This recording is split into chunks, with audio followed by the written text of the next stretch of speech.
I'd like to acknowledge Australia's First Nation people as the traditional custodians of the land, and for this episode in particular, the Darug and Darkanjung people. I pay my respects to their elders past, present and emerging. We never really had the intention to be hobbyists about spirits at all. It was always with the intention of being like, this is what we want to do now and forever. And we absolutely loved it. This is Over a Glass. I'm Shanteh Wale. Ayres and her husband Nick launched Karu Distillery in 2018 in the Devil's Wilderness of New South Wales. In a short time, they have stepped onto the global stage, winning awards at the International Wine and Spirit Competition and multiple others. And now, well, there's really no stopping them. Ali joins me today to tell me why the devil is in the detail. Hi, Ali. Thanks for joining me. Thank you so much for having me. You know, I'm not going to lie, I had to Google where the Devil's Wilderness is because I did think that just sounded like a really cool made-up name. But no, turns out you're not even that far from Sydney.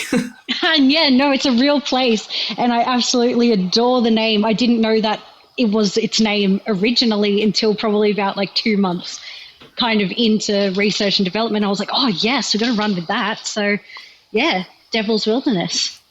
What an incredible part of the world. When I kind of see where you're located, I imagine that a lot of people kind of don't go through that area of the highway because they take the southern route through Katoomba. Is that right? Correct. So my geography is not the best, but yeah, this part of the world is pretty dense in bushland and everything like that. We're very fortunate to be surrounded by a lot of Australian native trees. Everything's relatively untouched and it's just serene, really. And is it actually part of the Blue Mountains National Park? So our distillery backs onto the Blue Mountains National Park. So when we step outside and we have a very, very, very nice view here. We're very fortunate. It is looking out into the Blue Mountains. So it's beautiful, and you have so many native animals just flying through at different times of the day, from white cockatoo, black cockatoo, a lot of other native birds, and some of them even come into the distillery just to have a chat occasionally. So well, I hope we get a little visitor today to back that up. But I mean, I was out in the Blue Mountains recently, and I just love, I think there's so much unexplored areas around there. And you're right, at this time of the year, there's incredible native flowers coming out, and it's just such a beautiful part of the world. But you are so close as well. How long does it take you to get into the city? In new time, it takes me about an hour and a half to an hour, but it used to take about 45 minutes. But yeah, the area is being quite gentrified, and so new roads, new traffic, new people. So it takes a bit longer now, but it's still not that far away. When we have people come over and visit us, they're like, oh, it's incredible to think that this is still Sydney. Mm. Yeah, well, it sounds like a beautiful spot that you've chosen. Tell me a little bit about how Karu Distillery started, and how you chose distillation as your kind of vocation. Yes. So I didn't really know what distillation was until my mid-20s, when I decided that was what I was going to be. It started out, as you do in your mid-20s, you start to kind of question what you're actually doing with your life a little bit. And for me, it was, and my husband as well, I was working a very average kind of 9 to 5, not very exciting job.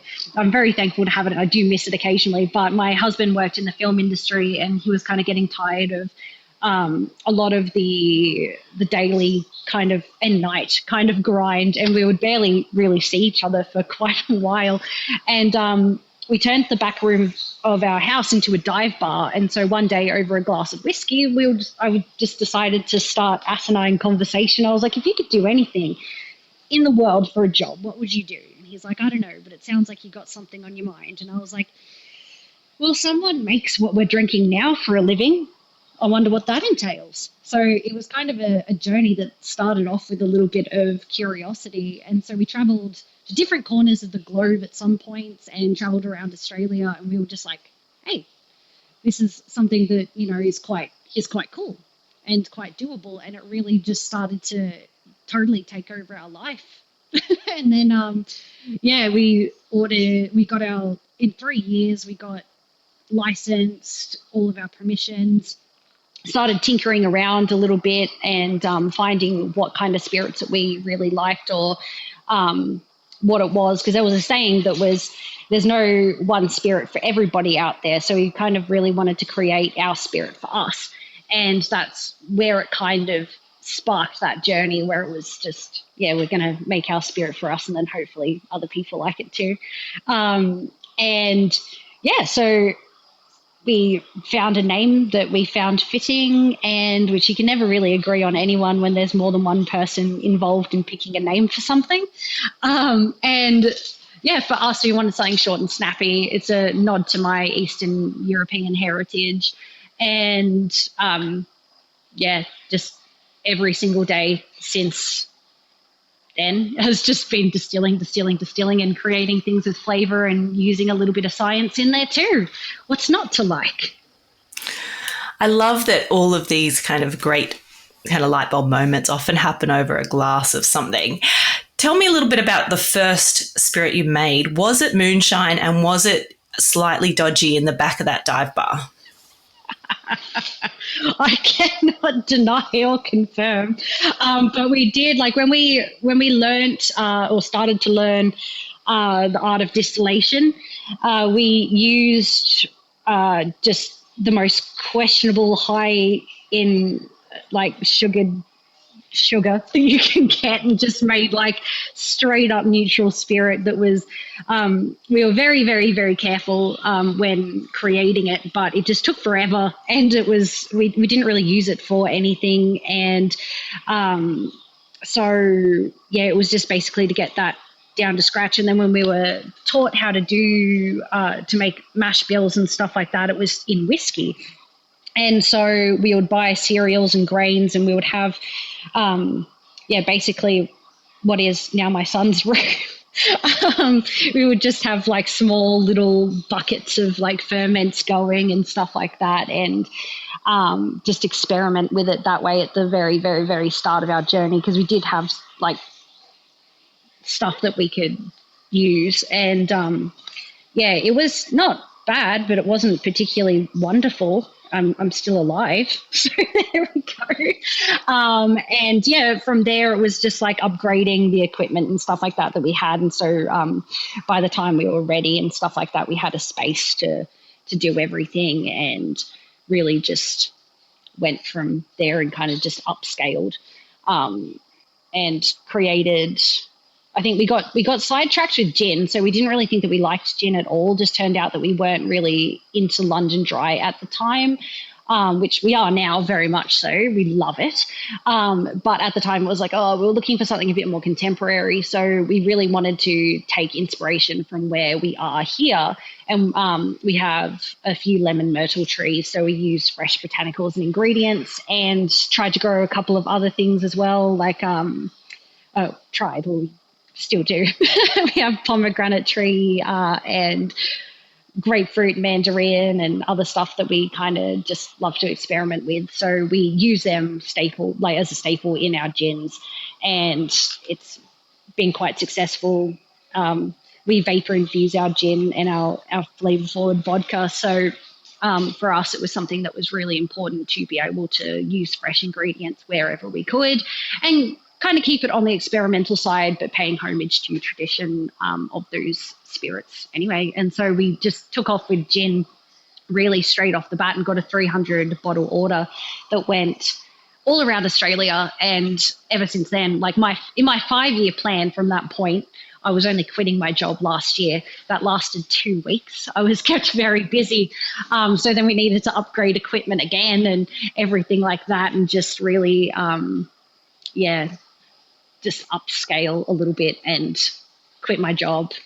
In the interim before that, when I was working my full-time job, and so was Nick, we were just sleeping on the floor while, we were at the distillery getting changed in the car to go do tastings, when we've been just doing dirty, filthy distillery work all day. And everything like that. So yeah, it was quite an interesting time. My next question, when you've kind of covered it, was about that point of no return where you realize, oh, this is what we're going to do now. It isn't a side hustle, it is our job. Do you remember that moment? And was it kind of scary jumping off the cliff? Oh yeah, it was very scary. So basically, like I've worked a 9 to 5 job ever since I like basically smack bang hit like nearly 19. So I was just like, okay, cool. Like I'm used to having very regimented hours and just having my blocks of things I have to do and stuff like that. Nick was a little bit more all over the place, but I was very regimented. And then being very, very, very upfront with my current employer, I told them there was no stepping back out of it.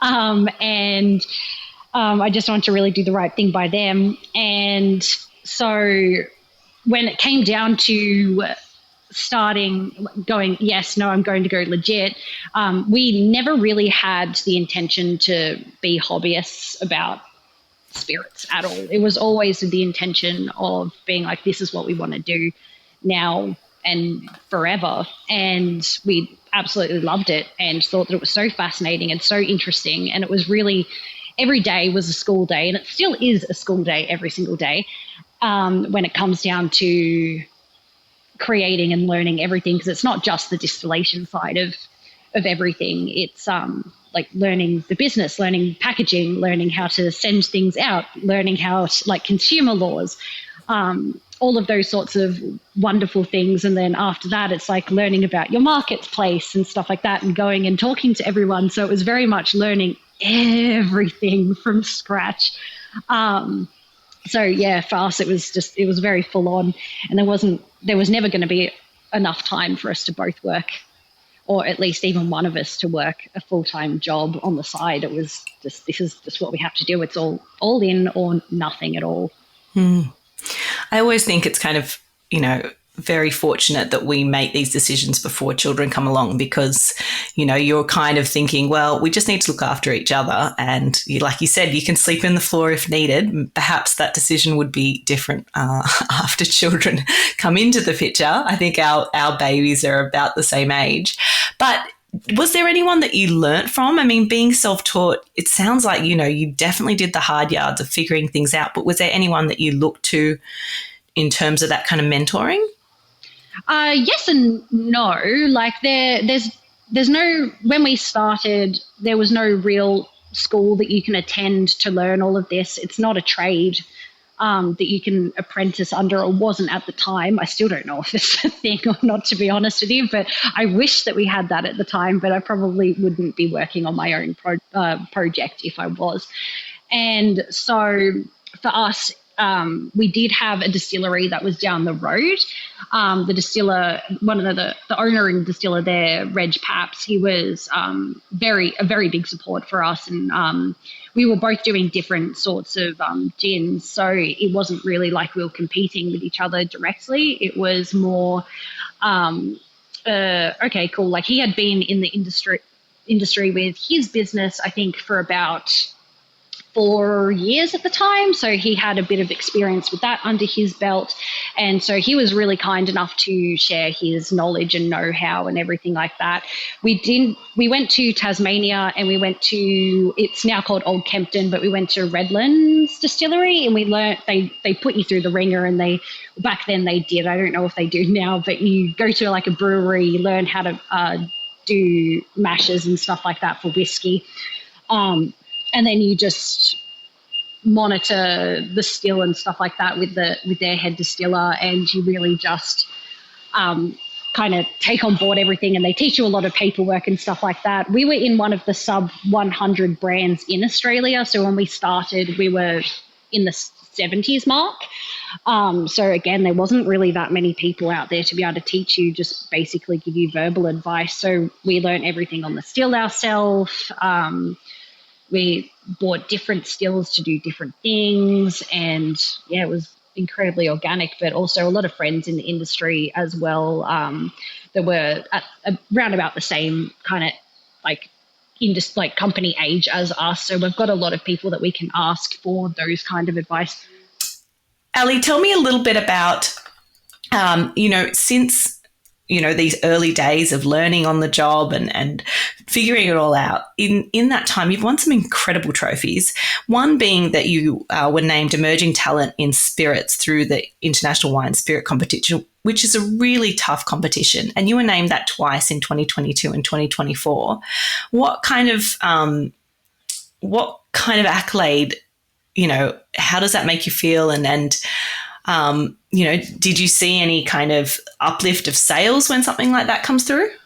When it came to the IWSC trophy that we won for Lightning Gin, so that one we got during COVID. So that one, we saw an influx of sales and from that award and a lot more industry credibility, especially because that gin was a Navy strength gin, and that's usually a much harder sell, and a lot of people are just like, they just chalk it up to, it's too expensive because of the Australian tax, and also the ABV for it isn't approachable. But because it won such a prestigious accolade, it was making people a lot more open to the idea of just trying it straight off the bat and trusting unbiased credibility. And when it came down to Emerging Talent in Spirits, I basically just entered and was just like, yeah, why not? Because that's basically my philosophy on everything. It's not usually why, it's usually why not. And I usually, my train of thought is either things are a yes or a no. If you're umming and ahhing, then it's a no. And so for me, I just was like, why not? Let's just give it a crack. So they opened it up for the first year, and I got, I'm pretty sure there was 10 shortlisters, and I don't know if it was in alphabetical order or not, but I counted as I was number 5 because I was number 5 on the list. I didn't get it that year, but the winners, so I was shortlisted, but I didn't win. But the winners are all super impressive. Like, you read their bios and you're like, no way, I'm not worthy to be in this lineup whatsoever. And they were all really nice as well. I reached out to a lot of them and congratulated them on being in the shortlist, and that I'm honoured to be there, and I wish them luck. And I did that this year as well, and they're all super, super, super friendly. And I didn't expect to get it the year after because I applied, but I was like heavily pregnant. It was my due date, and I was like, I've got one more thing to do. And I rushed up to the distillery, and I was like, oh my God, this is how dedicated to spirits I am. I'm willing to give birth in my barrel house in the middle of summer. You can't hear a thing I'm saying because it's like the cicadas are just screeching, and I'm sweating, and I'm just massive and trying to squeeze through these barrels. But yeah, so the next year I was like, okay, cool. I'm gonna take this a little bit more seriously. And to be fair, I don't know how you can get more serious than that. But yeah, so the next year I applied, which is this year, and I was in the top 4. So only 4 people got that spot, and I was one of them. So I was insanely grateful, and again, just like always in awe. I never expect to ever be on any lists like that at all. I just apply and say, why not? And if I get it, I get it. If I don't, I don't. I will never know if I never really try. And yeah, it's given me a bit more industry, I guess, credibility. Not that I'm out there just searching for it. I'm just usually in a little shed by myself in the middle of the devil's wilderness. But yeah, it's just something that kind of keeps you going. It's a little bit of a reward for yourself to just go, hey, like, you're seen, and that's nice. And because I came from basically nothing, and I've never won anything in my life. So prior to Karu Distillery, I was always the kid who had to like steal ribbons and stuff like that from Athletics Carnival and try to sign my name on there before my mum would go, yeah, nice try. Maybe pick a third place ribbon instead of a first to make it more realistic next time. Sort of vibe. But yeah, it's really, really, really good. And my team is really supportive of all of that as well. And I put them forward for things when I can. And yeah, it's nice. Well, congratulations. I mean, I think it's wonderful to, have, the Devil's Wilderness recognized, but also, the effort that, like you said, that your whole team and yourself put into it. Tell me, when you kind of look at what's on the market, Australia's absolutely kicking goals in terms of the spirit offerings. You said earlier that you kind of wanted to brew spirits that you enjoy. And I've got two spirits in front of me now, your Morita Chipotle vodka and the Orsa coffee gin liqueur. Both spirits that I thought I would have an idea of what they were going to smell and taste like. And then they really surprised me, which is just such a delight to have. First of all, Chipotle for me, delicious, but when I think about it, I think really savory and really intense and like meaty. And this is subtle and just fresh and delicious. And I just thought, wow, that's just not what I expect. So when you look at what's on the market at the moment in spirits, how did you decide what to launch and what to do next?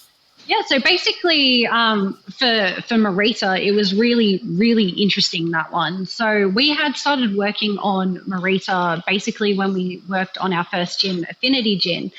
And so we love Mexican food. We love Mexican spirits. So it just made sense that it was like, why not try do something in a different kind of context? And we made the first batch of Morita Chipotle vodka and took it to one of our friends' 30th, as we usually do when when we're testing a spirit for an audience. And so we were basically just giving people vodka sodas all night long, and people were just like, oh, this is really, really, really good. And like, what's in it? And so at that time, it just had Mecco and Morita chili in there, which together makes that famous Chipotle profile that everybody knows and hopefully loves. And for us, it was about how do you create, because we work with our clear spirits, we work with such delicate flavors in vapor distillation. And so we wanted to bring a more delicate approach to something that is seen as very heavy. And so when you think about gin soda, I guess, and vodka and soda, it's a very light kind of drink. And so we wanted to create something light for that. And so we put that project on the back burner because we got so wrapped up in gin, and our rum was on the horizon as well, but it wasn't quite ready yet. It was still in barrels. And so for us, it was really important to be able to create something that had a bit more difference, but still played sort of in the gin space, and you'll be able to create something a bit more delicate with that. And so again, for us, we love Mexican food and spirits and everything like that. And hold on just one second. Thank you. Perfect. Thank you so much. Yeah, perfect. Thank you very much. Have a great day. Sorry about that. So for Morita Chipotle vodka, we love Mexican food and spirits, and we were lurking around on Facebook one day on Bartender Exchange. Thank you, guys. You have provided us with a lot of inspiration, especially with Morita. There was a bunch of bartenders that were posting receipts of customers saying, hey, what's going on? People are coming into tequila bars and restaurants and opting out of tequila, and they really want to replace, say, in their margaritas, vodka. And Nick was getting very excited. He's like, Ali, this is our spot. And I was like, okay, this is a good opportunity to bridge the gap between tequila and vodka drinkers, or vodka drinkers and tequila drinkers.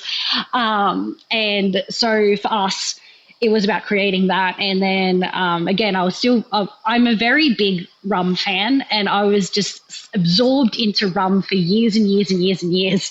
And he was like, we need to finish this project. So he was distilling Morita, and he's like, it's just not quite there yet. And he got kind of a little bit upset that I wasn't paying that much attention to Morita at the time. And then I came in and finished the project, and I just whacked in a couple of other botanicals in there that I thought would really work and bring in the vegetal side and the savory side of it, but still in a very delicate way.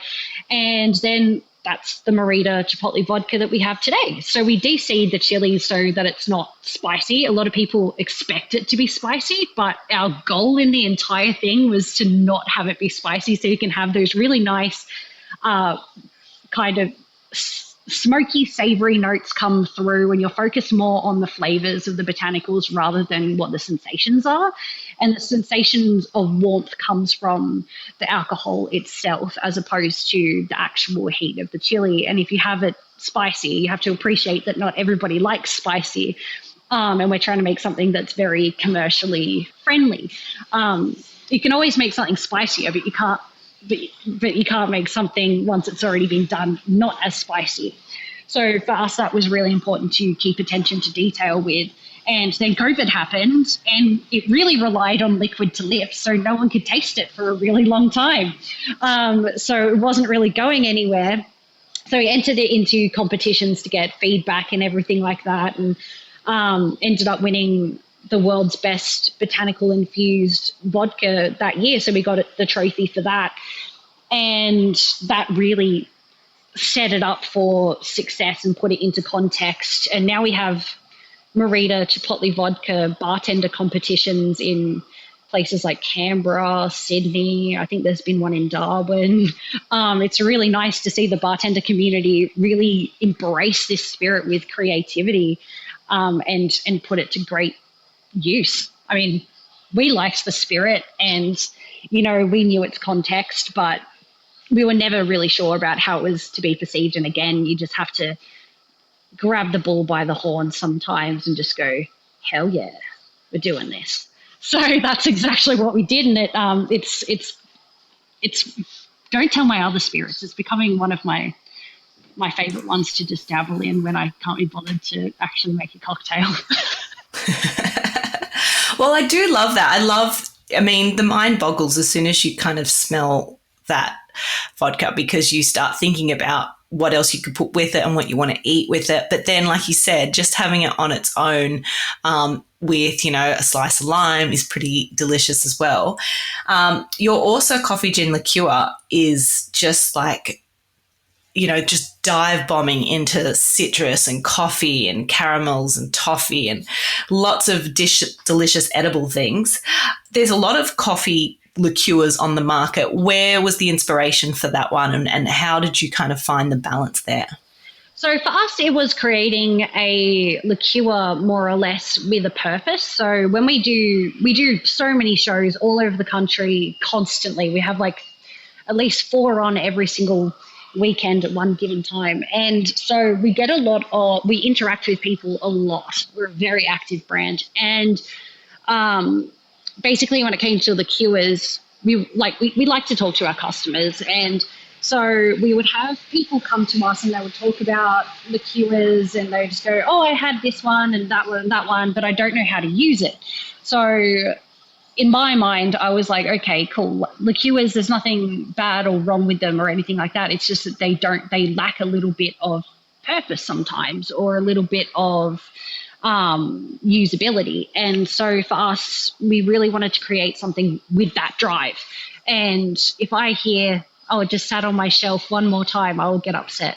And and so we'd been talking to a coffee roaster in Lawson, which is not that far away from us, and he is nuts about coffee. He's a really, really, really crazy guy, but he's just got a heart of absolute gold, this man.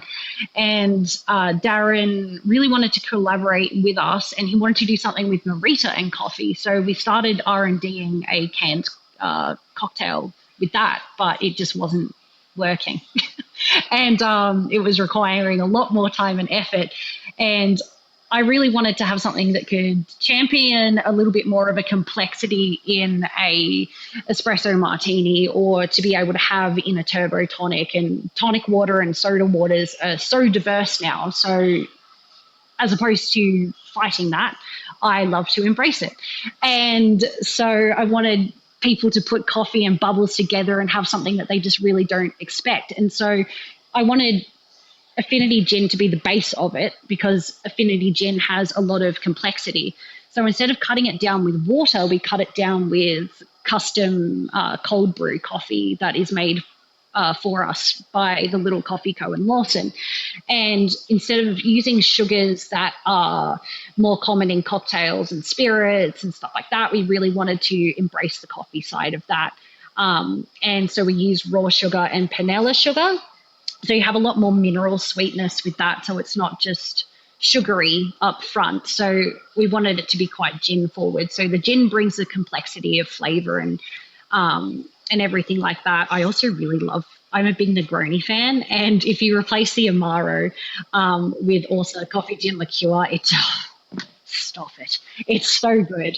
And if you have it with clementine and orange tonic water, it's like a sparkling choc jaffa. It sounds disgusting when you put it in liquid format, but it was so good. It's like drinking like orange Aero. It's really good. And yeah, so we've been, for that product, we launched it at a gin show and a lot of people were just like, oh yeah, like, you know, I love coffee gin liqueur. And then you just see people's reaction to how gin forward it is and how the sweetness was really put into context with the coffee side of everything. So it's not like coffee forward. It's very much the backbone and accent of it. And yeah, people were just absolutely loving it. And then there was one competition open just before we released it, which was Tasting Australia. And we entered it in that for basically feedback and ended up winning Best Liqueur in Australia for its very, very, very first run. So that was a really good springboard for vodka, for also coffee gin liqueur. So yeah, it was just about creating a liqueur with purpose in mind and giving people and showing people a really nice, tasty way to kind of enjoy it so that they can, in a way that they can do it at home. It's not that hard. So no one will be able to, hopefully no one will ever be able to come up and go, oh, it's still sitting on my shelf for 3 years. Because yeah, we create spirits that we don't really want people to hold on to them in preciousness. We want people to have fun. We want people to play and experiment. Like there's no right or wrong way to drink anything as long as you enjoy it and it's safe. So Totally. And I love that you put that very, very cleverly at the end. Yeah. Ali, I am totally enamored with the spirits that you make and you as well. It's been a delight having you on the podcast. Thank you so much for your time, despite being very busy down there. So thank you so much. And I hope our paths cross again soon. Absolutely. I hope that they do. Thank you so much for having me. And thank you to your listeners. If you haven't already, please follow us on social media, Karu_Distillery. Nicely done. Cheers to you, Ali. Cheers to you. This is Over a Glass. I'm Shanteh Wale. Stay tuned for more stories from the world of wine and drinks. Listen in every Thursday on your podcast app. Follow us on Instagram at overaglasspod and contact us at overaglass@deepintheweeds.com.au.